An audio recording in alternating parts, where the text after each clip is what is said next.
pada saat berkorban mereka berkorban menyembelih sapi, kambing atau onta itu. Ya. Itu sesuatu yang kemudian harus menjadi ilmu dasar yang kita miliki. Ya. Poin yang kedua, lakukan semua hal menjadi ketetapan Allah, ketetapan Rasulullah. Di situ kamu akan dapat ketentraman. Lihatlah perempuan yang berjilbab itu. Ya, ketika mereka menutup auratnya, mereka akan tentram, tidak diganggu. Barakallahu. Begitulah arti nilai Islam seluruhnya, melahirkan ketentraman. Subulas salam. Kemudian yang ketiga, Al-Quran akan mengeluarkan manusia dari kegelapan kepada terang benderang. Ya, daripada kesesatan kepada kebenaran. Ya, daripada kegelapan kepada terang benderang. Inilah yang kemudian menjadi misi Islam itu. Makanya saya selalu bilang, orang-orang yang jahat itu, orang-orang musuh-musuh Allah itu, mereka tidak ubahnya seperti kelelawar. Kapan kelelawar keluar? Kalau gelap malam. Kalau kita nyalain senter lampu, kabur tuh kelelawar. Makanya tidak ada kebatilan yang merajalela di masyarakat kecuali disebabkan oleh lengahnya orang yang membawa kebenaran. Ya, buat lampu itu gak muncul, dia tidur dia. Makanya kebatilan akan merajalela. Ya, ayo kita muncul ini membawa kebenaran. Insyaallah partai dakwah akan bergerak muncul membawa kebenaran supaya kelelawar itu nyingkir semuanya. Ya, kita tegakkan keadilan insyaallah dan kesejahteraan buat umat dan rakyat ini. Barakallahu, ini poin yang ketiga, isi Al-Quran. Yang keempat, wa yahdihim ila siratim mustaqim.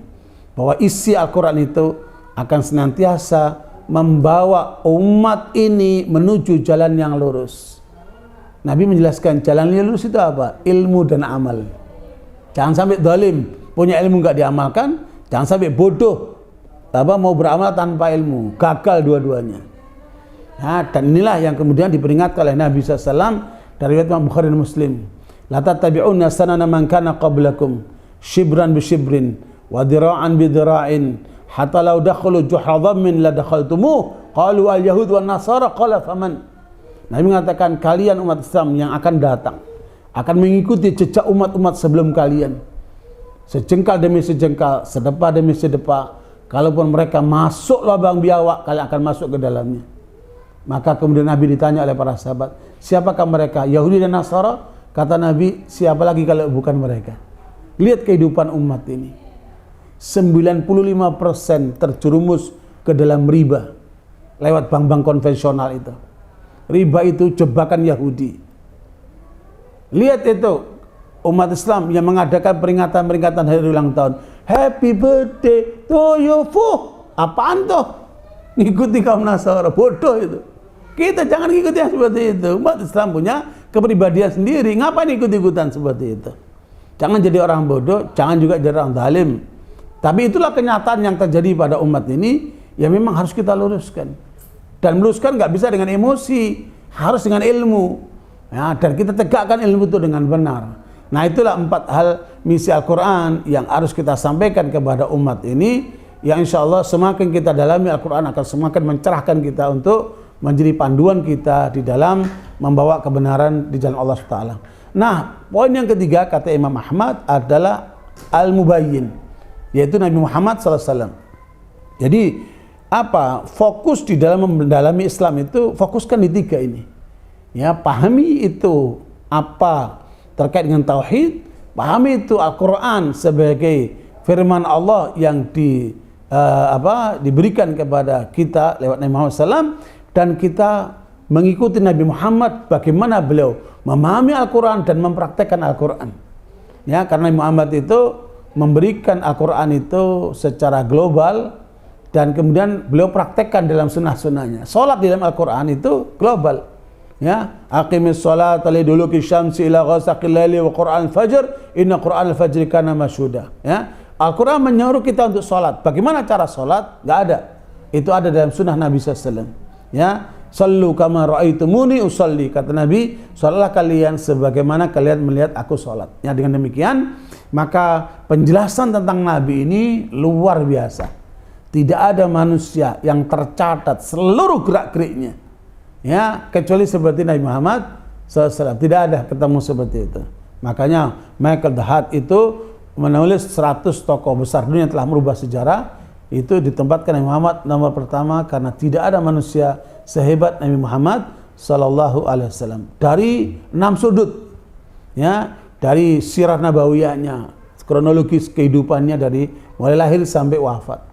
Dari sisi keutamaan-keutamanya, fadailnya, dari sisi kekhususan-kekhususannya, dari sisi perang-perangnya, dari sisi syama'ilnya, akhlak-akhlaknya, ya, dari sisi dalailnya, dalil-dalil ataupun mukjizat yang beliau bawa, ya, dan seterusnya, luar biasa, ya. Dan itu makanya para ulama itu menggali sirah Nabi itu kadang-kadang sampai belasan kali, bukan sekali 2 kali, sampai belasan kali, untuk menggali apa dibalik semua rahasia yang dilakukan oleh Nabi Muhammad SAW sebagai utusan Allah kepada umat manusia ini. Wa ma arsalnaka illa rahmatan lil alamin.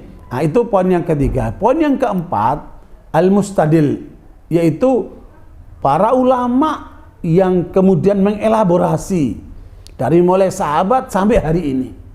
Betapa itu kajian-kajian para ulama yang kemudian dalam bahasa hukumnya itu, hukum Islam ini Al-Quran dan Sunnah, kemudian penjelasan para ulama itulah istihad-istihadnya. Nah, istihad itulah kemudian lahir fikih Syafi'i, fikih Hanafi, fikih Maliki, fikih Syafi'i, fikih Hambali. Itulah namanya jurisprudensi. Jurisprudensi itu adalah istihad para ulama terhadap dalil-dalil itu sesuai dengan perkembangan zaman yang dialaminya, sehingga lahir istihad dan kemudian keluarlah fatwa-fatwa ulama yang sekarang kemudian diwakili oleh MUI dengan fatwa-fatwanya yang kolektif itu. Barakallahu, inilah kemudian 4 hal kalau ingin mendalami ilmu agama. Dan tentunya saya tambah lagi 1 hal, yaitu mengungkap tentang kebatilan. Karena Allah katakan dalam surat Al-Isra 81, wa qul ja'al haqqu wa zahaqal batil innal batila kana zahuqa. Ya, katakanlah ketika datang kebenaran maka akan tumbanglah kebatilan itu, dan sungguh yang batil itu pasti akan tumbang. Nah, kebatilan ini itu diciptakan oleh setan-setan manusia dan jin. Lahirlah itu aliran sesat, lahirlah itu pemurtadan, lahirlah itu gerakan-gerakan destruktif, ya, termasuk sihir dan perdukunan. Ini semua gerakan kebatilan harus kita ungkap. Ya, ketika kita sudah tahu ilmu kebenaran, maka kita harus tahu juga ilmu kebatilan. Makanya itu diwakili oleh Hudzaifah bin Yaman. Kata Hudzaifah, kana nasu yas'aluna Rasulullah SAW anil khair wa kuntu as'alu anil syarri makhafatan yudrikani. Kalau orang banyak tanya kepada Rasulullah tentang kebaikan, tapi aku tak banyak tanya tentang keburukan supaya aku tidak terjerumus ke dalam keburukan itu. Nah, disinilah pentingnya kita juga mempelajari tentang berbagai macam pemikiran dan aliran sesat serta ajaran-ajaran menyimpang di dunia ini yang jumlahnya tidak sedikit. Ya, di Indonesia saja aliran sesat ada 300 sekali. Capek mempelajari pemikiran mereka itu, tetapi harus dilakukan untuk mengungkap tentang kebobrokan cara berpikir mereka, kerusakan akidah mereka dan lain sebagainya. Dan bahkan ada yang sampai punya referensi yang seabrek-abrek itu seperti Syiah dan sebagainya itu. Makanya saudara sekalian, kita tidak boleh capek untuk mempelajari kebenaran dalam rangka untuk menegakkan kebenaran dan meruntuhkan kebatilan. Nah, ketika itu sudah dapat dipahami, maka disinilah pentingnya arti ulama. Nah, saya akan dibuka itu file tentang ilmu, coba kita lihat tadi secara, itu tadi baru pengantar nih. Pengantar untuk mengantarkan betapa arti penting ilmu agama ditunjang dengan ilmu-ilmu realitas kehidupan masyarakat, ya, yang itu insya Allah akan menyempurnakan langkah kita ke depan. Dan sekarang kita fokus tentang masalah ilmu. Lanjut itu masalah apa? Ilmu tadi. Ilmu adalah kunci kesuksesan dunia akhirat. Umat Islam harus kembali menguatkan ilmu agar terhindar dari kebodohan. Umat Islam harus menjauhkan dari ilmu yang tidak diamalkan. Inilah menjadi kedaliman. Mengembalikan peran ulama dalam kebangkitan umat. Karena ulama ini memiliki kemampuan baik itu menguasai tentang ilmu-ilmu agama, tapi juga menguasai tentang ilmu-ilmu humaniora yang kemudian menjadi realitas kehidupan masyarakat, baik itu sejarahnya maupun dari sisi sosialnya, ekonominya, politiknya dan sebagainya. Lanjut. Ulama ternyata ada 4 macam. Jadi ulama yang pertama mereka itu ulama tapi juga penguasa. Ya, itulah yang dialami oleh Khulafaur Rasyidin. Nah, ini nampak udah. Nah, oleh ulama ini. Yang kedua ulama tapi juga bukan penguasa dia. Sehingga ulama memberikan masukan kepada penguasa. Tapi penguasa mau mendengarkan nasihat ulama. Mereka menghormati ulama. Dan ulama memberikan masukan-masukan demi kemaslahatan umat dan bangsa.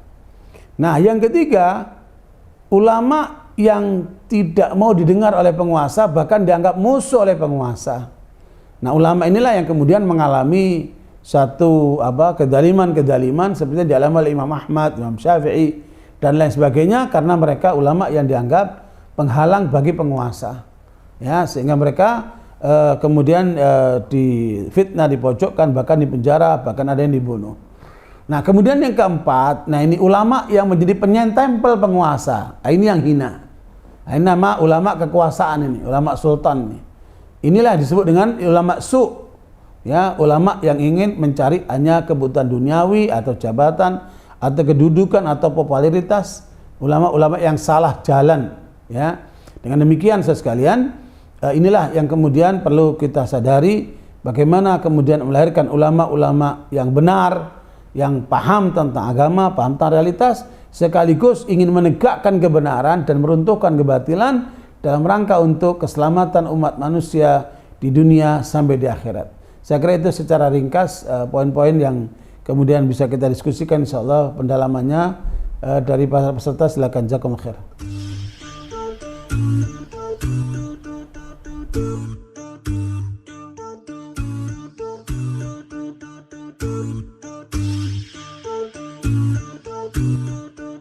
Jadi pertanyaannya, apakah saat ini kita zalim karena tidak menjalankan syariat Islam, dan sejauh mana kewajiban kita di dalam menjalankan syariat Islam? Jadi begini, barakallahu kita sebagai umat Islam itu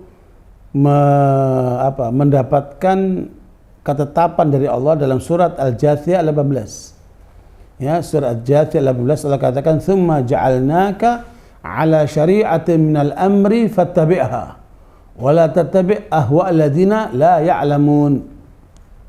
Kemudian kami jadikan engkau wahai Muhammad di atas syariat yang mengandung perintah ini. Perintah kerjakan dan perintah tinggalkan. Ya, dan jangan ikuti hawa nafsu orang yang tidak berilmu. Berdasarkan ayat ini, wajib bagi kita sebagai pengikut Nabi Muhammad SAW untuk menjalankan syariat Allah. Ya, ini wajib. Dan jangan sampai kita mengikuti hawa nafsu yang tidak berilmu. Jadi semua pandangan, semua undang-undang, semua aturan yang bertentangan dengan syariat Allah berarti itu muncul dari hawa nafsu orang yang tidak berilmu. Jadi kewajiban, terlepas ada kekuasaan atau tidak ada kekuasaan, nah, itu beda lagi. Ya, ini pertanyaan kedua, nanti ada kekuasaan tidak ada kekuasaan. Secara pribadi masing-masing, secara keluarga, secara apa saja yang dimungkinkan untuk kita jalankan, wajib kita jalankan. Umpamanya syariat sholat, nggak ada penghalang, jalankan. Ya, syariat puasa jalankan, syariat zakat jalankan, syariat haji jalankan, syariat amar ma'ruf jalankan, nahi munkar jalankan. Semua yang dimungkinkan untuk melaksanakan syariat Allah jalankan, karena itu menjadi kewajiban kita semua. Adapun kemudian menegakkan syariat dalam arti totalitas, termasuk di dalam bernegara, termasuk di dalam melaksanakan hukum pidana, hukum perdata, dan yang membutuhkan perangkat-perangkat kekuasaan, maka disinilah pentingnya perjuangan. Jadi Indonesia itu sudah menetapkan sumber hukumnya ada 3. Hukum Islam, hukum adat, dan hukum Belanda.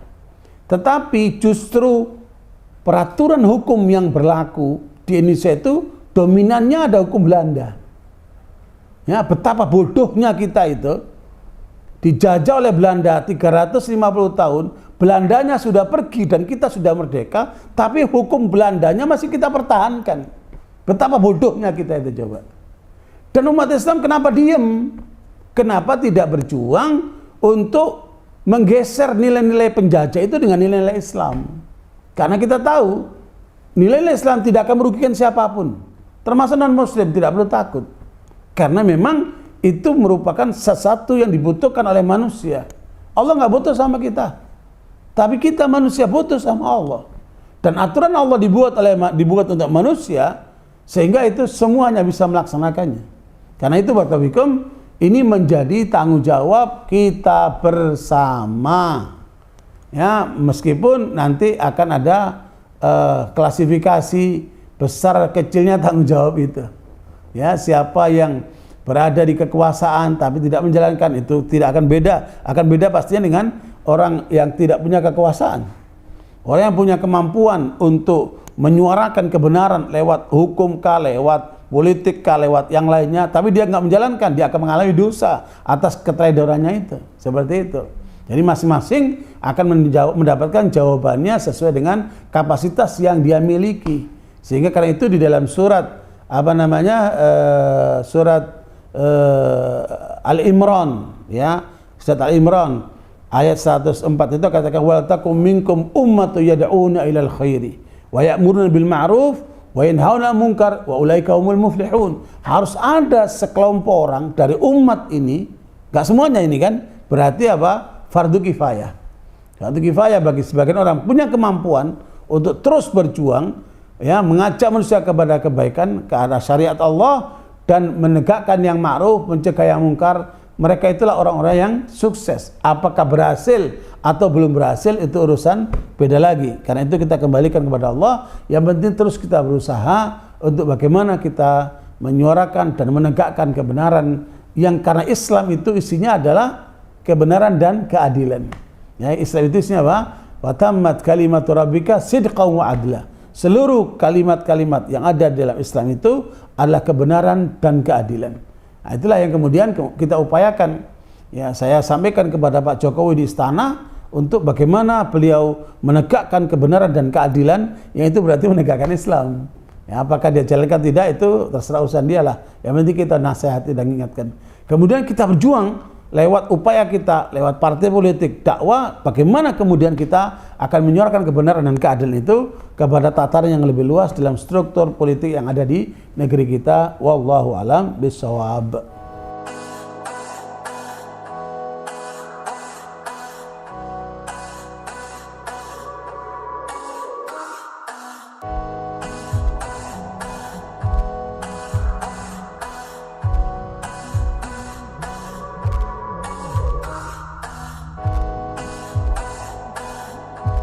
Ya, barakallahu pernyataan itu benar bahwa kita wajib untuk menegakkan kebenaran sesuai dengan kemampuan kita. Fattaqullaha mastata'tum.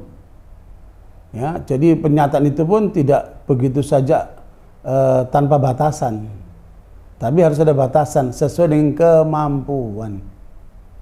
Ya, fardu kifayah itu pun dilaksanakan sesuai dengan kemampuan. Taruhlah tadi ada orang kecelakaan, ada orang sekitar situ mau membantu untuk menguburkan, tetapi oleh aparat di tempat itu tidak boleh kita kuburkan, berarti ada halangan. Maka kewajiban kita gugur karena ada halangan itu. Maka itu menjadi tanggung jawab si aparat yang kemudian yang melarang itu. Nah, begitulah dalam seluruh bagian syariat Islam. Apa yang bisa kita lakukan, kita lakukan. Kadang-kadang kita itu menginginkan sesuatu yang besar, ya, bicara khilafah itu kan besar, dan itu bukan tujuan. Khilafah itu bukan tujuan, khilafah itu sarana. Dan banyak umat Islam itu justru terbawa emosi, ya, terbawa semangat, seakan-akan segala-galanya harus khilafah. Padahal khilafah itu sarana.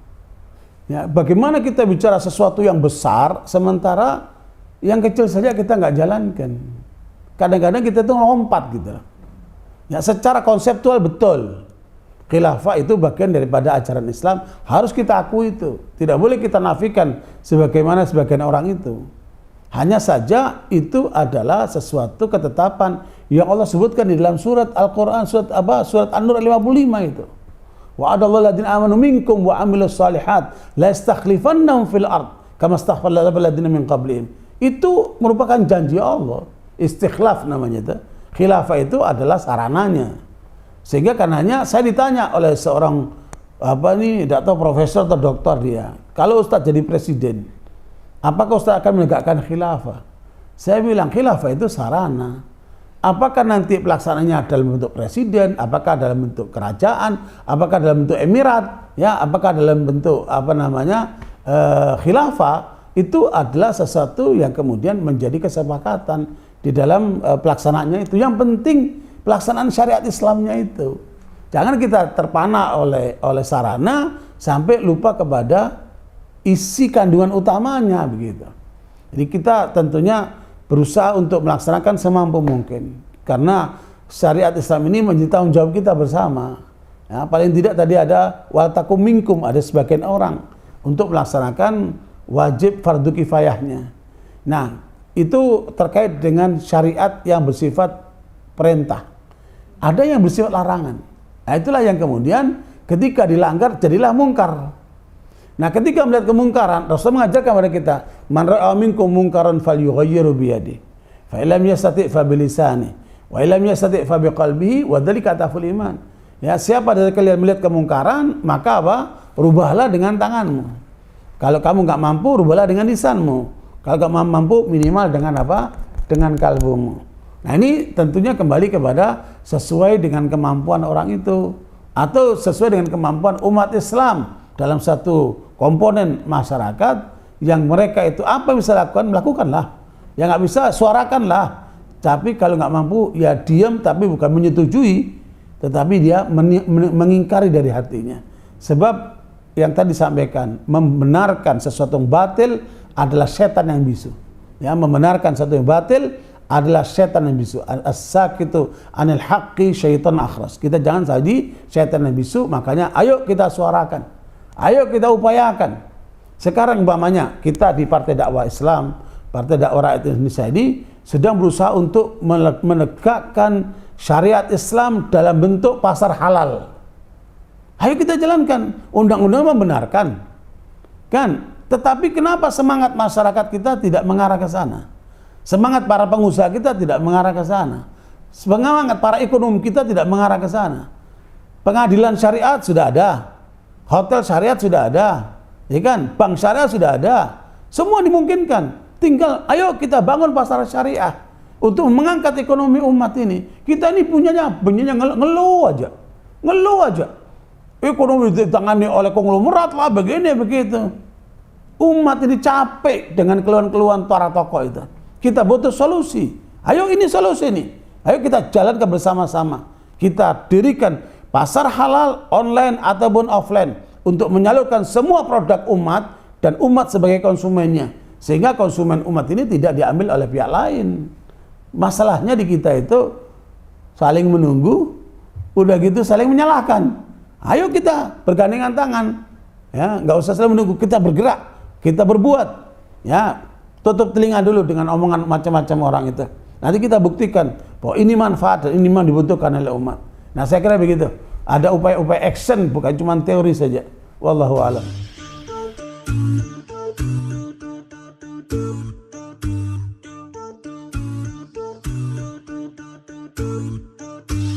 Ya, barakallahu Ustaz Mukti, luar biasa masukannya. Apa yang beliau sampaikan ini sudah masuk ke ranah politik praktis. Sudah bicara RI1, udah bicara gerakan massa dan langkah-langkah apa yang bisa untuk memenangkan menjadi RI1 dari betul-betul pilihan umat Islam. Barakallahu Ustaz Abdul Mukti, itu sangat kami respect, kami hormati. Hanya masalahnya kita ini di tingkat keumatan ini kesadarannya masih rendah. Bayangkan dari 87 umat Islam, 87% umat Islam yang kemudian memilih partai Islam itu kurang dari 30%, 29,8%. Ya, sementara 57% itu lari ke partai-partai sekuler. Nah, itu bisa jadi karena mereka dibayar, wani piro kan. Bisa jadi mereka orang awam karena nggak ngerti digalang, bisa aja. Dan itu kan menunjukkan betapa bahwa umat Islam ini masih perlu banyak edukasi, pendekatan, untuk diyakinkan, ya, diajak ke arah yang benar. Nah, inilah upaya-upaya kita dengan segala langkah yang kita tempuh, baik lewat dakwah politik atau politik dakwah, dalam rangka untuk menyadarkan itu. Ya, kalau kita ingin maju, tidak ingin ketinggalan, tidak ingin tertekan, tertindas, apalagi kan, maka kitanya harus action, kita harus tampil, kita harus bergerak. Ya, karena itu apa yang tadi disampaikan tentang Salahuddin Ayyubi itu proses panjang. Ya, sebelum Salahuddin Ayyubi itu memenangkan pertarungan, itu 70 tahun ulama menyiapkan umat. Baik itu Imam Ghazali atau kemudian Syekh Abdul Qadir Jalani atau ulama lain menyiapkan 70 tahun membina umat itu. Belum lagi gerakan mak-mak. Mak-mak itu menyiapkan anak-anak yang kemudian hafal Quran, militan untuk membela Islam. Ya, kemudian ditampunglah oleh penguasa Salahuddin Ayyubi yang melihat peluang yang luar biasa sehingga jadilah kekuatan itu. Kalau menurut Imam Nawawi, kekuatan muncul karena 4 hal. Pertama itu adanya kesadaran sang penguasa seperti Salahuddin. Yang kedua adanya kesadaran para ulama yang menggerakkan umat. Ya, yang kemudian ketiga adalah dukungan logistik para pengusaha. Karena berjuang juga pakai logistik juga. Jangan pengusaha juga kita diam. Kalau dulu itu ada syarikat Islam yang mereka mendukung dana untuk perjuangan umat, sekarang di mana para pengusaha itu? Ya, kita berharap nanti akan muncul gerakan pengusaha-pengusaha, pedagang-pedagang muslim untuk mendukung perjuangan Islam dengan dananya. Jangan cuma komentar, apalagi cuma pengamat. Turunlah, bantu perjuangan ini kan. Jangan jadi orang pelit, tapi jadilah dermawan yang akan membuka jalan buat para pejuang itu. Nah, yang keempat kata Imam Nawawi, doanya para duafa, orang miskin, fuqara, masak itu jangan lupa doa mereka. Ya, anak yatim dan sebagainya. Nah, karena itu barakallahu kita tetap optimistis bahwa kita ini mayoritas umat Islam. Yang dibutuhkan adalah membangun kesadaran. Bahkan di tahun 2019 itu Pak, ada yang tidak terungkap banyak ya. Bahwa pemenang pemilu itu bukan partai Pak, golput. Partai tertinggi itu cuma dapat 20% Pak dari suara masyarakat itu. Golput 30% Pak. Jadi pemenangnya golput. Makanya kami sekarang hadir dengan partai dakwah, ayo kita rangkul di golput-golput ini. Ya, yang tidak mau milih, ayo kita rangkul ini. Ya, supaya umat ini jangan apatis dengan politik. Karena memang kita lihat dari golput itu ada 2 komponen. Komponen pertama kelompok ekstrim yang nggak mau demokrasi, nggak mau politik, nggak mau nggak mau partai, nggak mau parlemen, tauhid semua itu kata mereka. Nah, ini kan kelompok yang perlu kita turunkan tensinya, ya, bahwa politik itu bukan akidah, politik itu ijtihad. Jangan main kalau godam aja semua tauhid.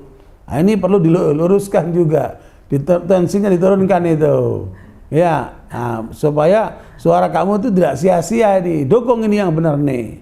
Nah, di sisi kiri ini kelompok sekuler, apolitik, dia apatis, dia ngapain politik? Nggak boleh tuh masjid buat bicara politik, nggak boleh tuh pesantren buat politik. Nah, ini Anda mau tanya sama mereka ini, ulamanya, ustadznya, ente ini Islam apa? Kalau Islam tanpa politik itu Islam apa itu? Islam sekuler namanya itu. Nah, makanya ayo kita bareng-bareng yang kendor sekuler ini kita naikin ini tensinya ini. Yang tinggi turunin tuh. Ayo bareng-bareng ini kita terbang bersama ini. Kita menangkan perjuangan Islam. Begitu Pak Abdul Muti, sambil berjalan, sambil kita upayakan terus-menerus. Makanya yang dibutuhkan umat hari ini adalah edukasi. Ya, untuk menyadarkan mereka. Makanya politik itu, saya setuju dengan pendapat Profesor Hamid Zarkashi. Politik itu artinya kesadaran berbangsa dan bernegara. Itu orang yang kalau politik benar, bagus, berarti dia punya kesadaran berbangsa dan bernegara. Tinggal karena kita menggunakan dasar Islam, bermanhaj Ahlus Sunnah wal Jamaah, maka kita punya landasan ideologis yang bangunannya harus sesuai dengan nilai-nilai Islam. Seperti itu Pak. Ya, supaya kita perjuangannya jangan sia-sia, kita ingin ridha Allah. Menang atau tidak menang itu urusan lain lah. Ya, yang penting kita upayakan. Mudah-mudahan Allah berikan kemenangan di tangan kita, insyaallah. Barakallahu fikum.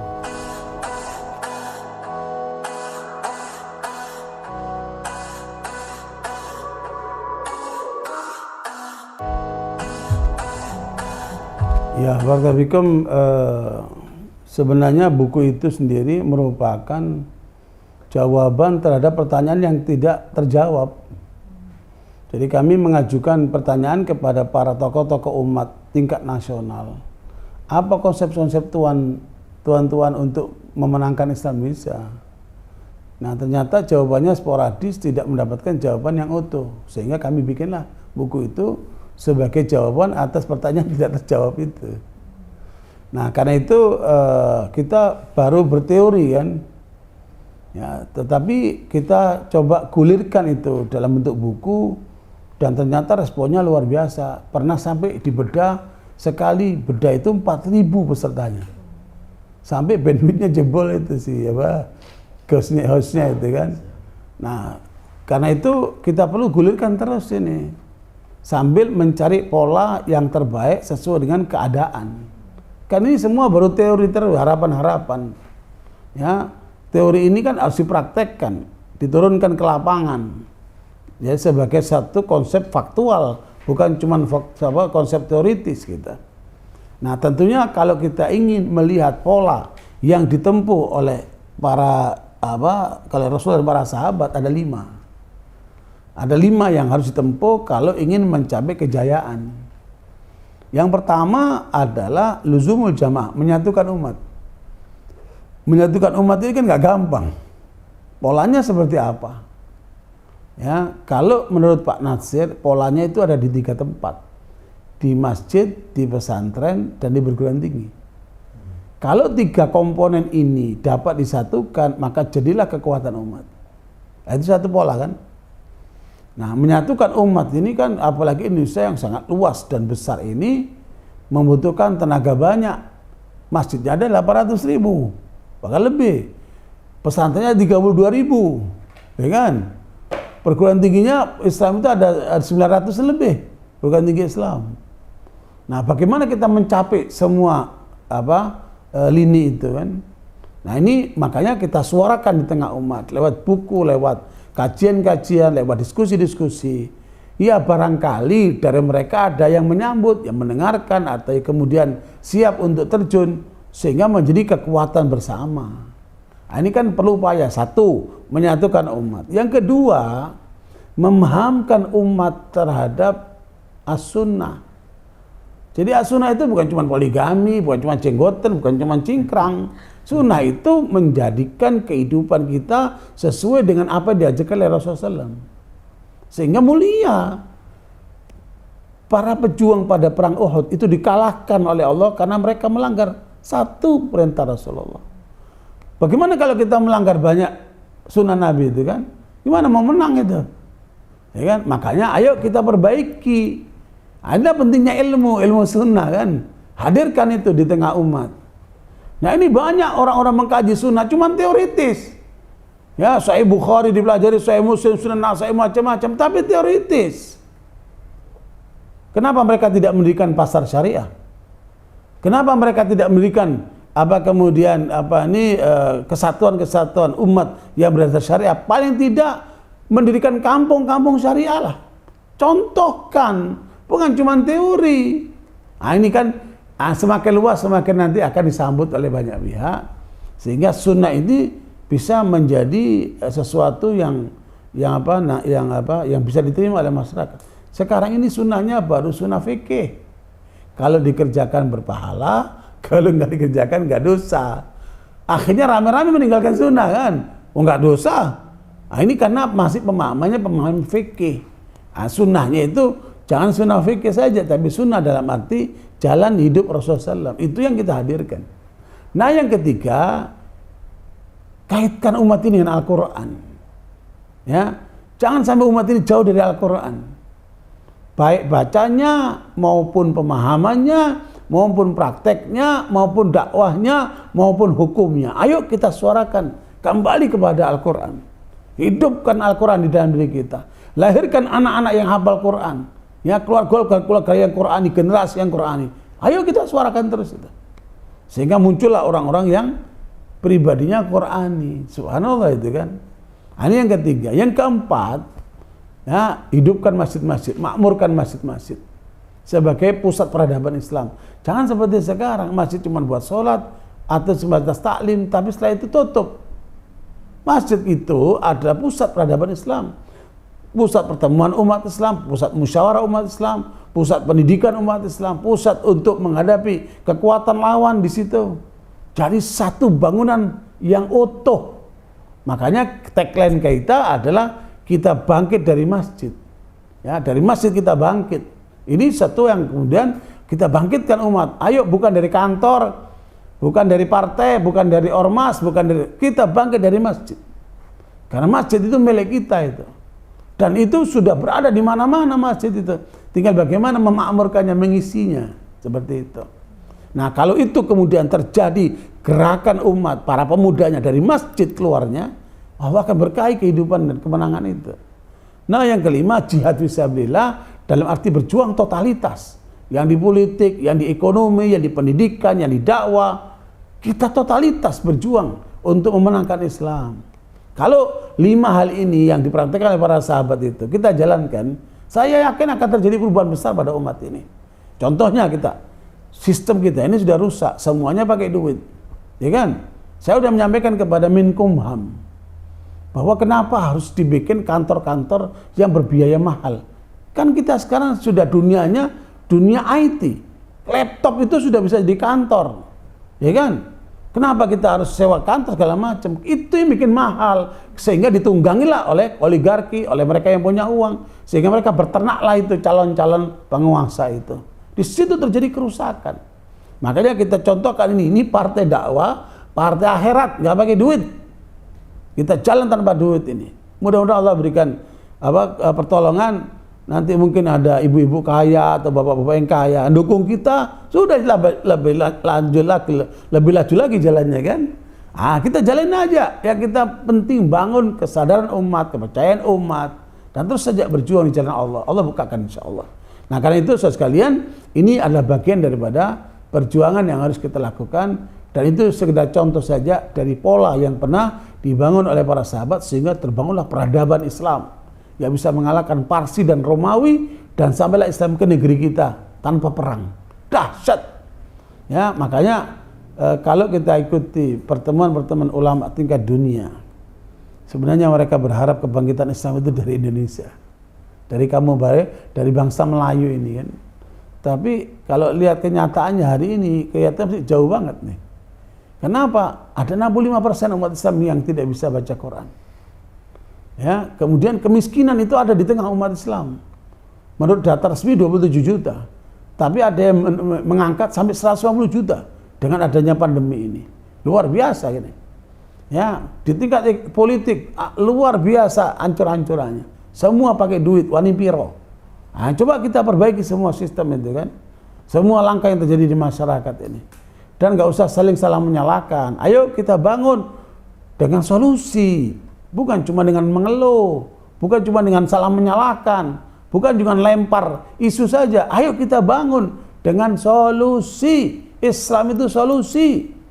Ya, dakwah itu solusi. Bukan cuma ceramah saja. Ayo kita turun ke lapangan semuanya, ke gelanggang. Gitu. Umat Islam hari ini ada 6. Lihat pertandingan ini, yang antara kebenaran dan kebatilan ada 6 model. Yang pertama yang bagian mikirin gimana caranya, iya kan, bagian mikir aja, iya kan, ada di tengah umat ini tukang mikir itu kan. Ya, kalau mikir tok nggak ada realisasinya, ya nggak nyambung. Yang kedua pemain, dia main, bahkan pada pemain itu semuanya mau diambil sendiri. Dia yang kiper, dia yang back, dia yang goal getter, wah habis napasnya dia. Nggak mungkin lah itu. Apalagi menghadapi medan yang luas begini kan. Ada pemain seperti itu. Padahal harusnya one team. Jadi ada kiper, ada back, ada gelandang, ada kanan, ada kiri kan, ada goal getter gitu, ada satu tim banting. Nah, yang ketiga itu apa istilahnya itu, kalau kita di main bola itu kan cadangan.